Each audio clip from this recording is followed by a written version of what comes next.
नमस्कार, आपका स्वागत है भारत होम्योपैथी के यूट्यूब चैनल पर। और आज इस वीडियो में हम बात करेंगे स्किन एलर्जी और सोराइसिस के डिफरेंसेस के बारे में। जनरली हम देखते हैं जब हमारी स्किन पर कुछ भी होता है, स्किन रैशेज हो या इचिंगनेस हो, तो हम उसको स्किन एलर्जी समझ लेते हैं। वहीं जब सोराइसिस के पैचेस भी हमारी स्किन पर आते हैं तो हम देखते हैं कई बार लोग कंफ्यूज हो जाते हैं, वो उसको नॉर्मल स्किन एलर्जी समझ लेते हैं और घर पर ही उसका इलाज करना शुरू कर देते हैं। लेकिन कुछ समय के बाद जब उनका इलाज कामयाब नहीं रहता, उसके बाद वो डॉक्टर के पास जाते हैं, स्किन बायोप्सी होती है और उन्हें पता चलता है उन्हें स्किन सोराइसिस है। तो जो टाइम उन्होंने अपना होम रेमेडीज में गवाया, उसकी वजह से उनका जो स्किन सोराइसिस होता है वो और ज़्यादा बढ़ जाता है और रिजल्ट क्या होता है, उनका ट्रीटमेंट बहुत लंबा चलता है।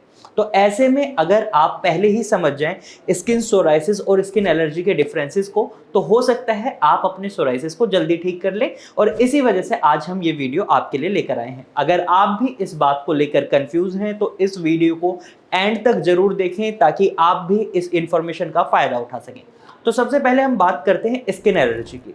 तो स्किन एलर्जी के अंदर जनरली हम देखते हैं जो आपकी स्किन होती है उसके ऊपर उभर जाता है थोड़ा सा हिस्सा, यानी यूं कहे हल्की सी इन्फ्लेमेशन आती है, उसमें आपको खुजली हो सकती है, ड्राइनेस होती है और एक हल्की सी बर्निंग सेंसेशन की अगर हम बात करें तो यहाँ पर आपको स्किन एलर्जी में बहुत रेयर ही बर्निंग सेंसेशन देखने को मिलती है। और वहीं हम सोराइसिस की बात करें तो सोराइसिस में बर्निंग सेंसेशन बहुत ज़्यादा होती है। ऐसे में आपको ये आइडिया मिल सकता है, अगर आपको जलन भी महसूस हो रही है तो ये स्किन एलर्जी नहीं है, हो सकता है सोराइसिस हो।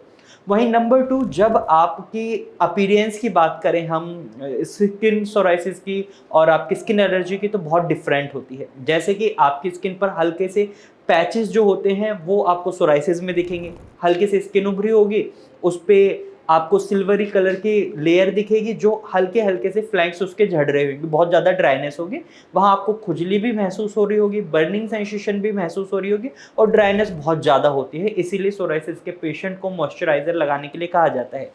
वहीं अगर हम स्किन एलर्जी की बात करें तो स्किन एलर्जी के अंदर आप देखेंगे कि जो आपकी स्किन है वहाँ पर आपको कोई फ्लैंक्स नहीं झड़ रहे होंगे, वहाँ पर कोई सिल्वर कलर की स्किनी लेयर नहीं होगी, लेकिन सूजन होगी, रेडनेस होगी।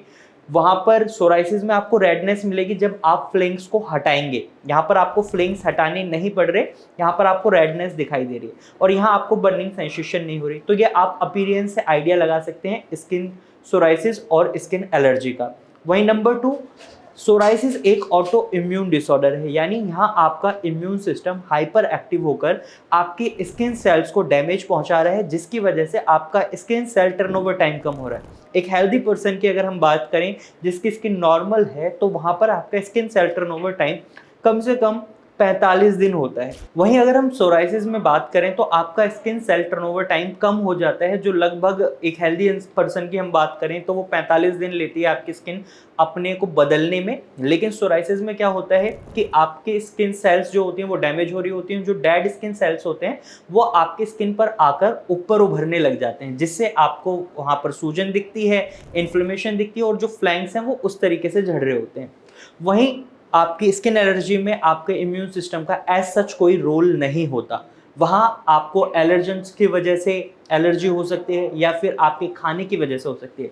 वहीं हम स्किन एलर्जी की बात करें तो स्किन हमारे शरीर का सबसे बड़ा ऑर्गन है। ये हमारी बॉडी को बचाता है कई चीज़ों से, हमारे जॉइंट्स को जोड़े रखता है, हमारे जो ऑर्गन्स हैं उनको जोड़े रखता है, साथ ही साथ आपकी बॉडी को अल्ट्रा वायलेट रेस से भी बचाता है। बहुत काम है स्किन के। और जैसे आपकी किडनी काम करती है आपके शरीर से टॉक्सिन्स को बाहर निकालने का, उसी तरीके से आप देखेंगे अगर आप अपनी स्वेटिंग को का भी टेस्ट कराएंगे ना, तो आपको भी वही केमिकल्स और वही मिनरल्स मिलेंगे जो आपकी किडनी यूरिन के थ्रू बॉडी से बाहर निकालती है। तो आपकी जो स्किन है वो बहुत काम कर रही है। और ऐसे में जब आपके शरीर में टॉक्सिन्स की मात्रा बढ़ जाती है तो भी आपके शरीर में खुजली की प्रॉब्लम, ड्राइनेस, ऐसी दिक्कतों का सामना करना पड़ सकता है। तो इसको आप घर बैठे भी ठीक कर सकते हैं।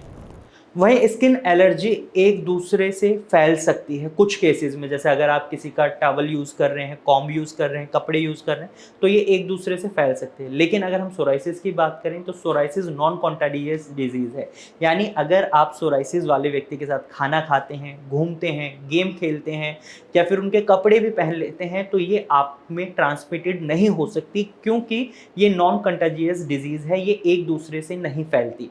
वहीं सोराइसिस एक जेनेटिक डिजीज़ भी है, यानी अगर आपके फोर फादर्स में, आपके पेरेंट्स में किसी को भी सोराइसिस है तो हो सकता है आपको सोराइसिस हो जाए। इसकी कोई गारंटी नहीं होती, लेकिन चांसेस रहते हैं। और स्किन एलर्जी किसी को भी हो सकती है, वहाँ आपके जीन्स का कोई रोल नहीं होता। तो आज के इस वीडियो में मैंने आपको बताया है डिफरेंस स्किन एलर्जी और स्किन सोराइसिस के बारे में। अगर आप भी कंफ्यूज हैं तो आप स्क्रीन पर दिए गए नंबर पर कॉल कर भारत होम्योपैथी की डॉक्टर की टीम से कंसल्टेशन ले सकते हैं। अगर आप सोराइसिस या स्किन से संबंधित किसी भी समस्या को फेस कर रहे हैं तो भी आप भारत होम्योपैथी की डॉक्टर की टीम से कंसल्ट कर सकते हैं।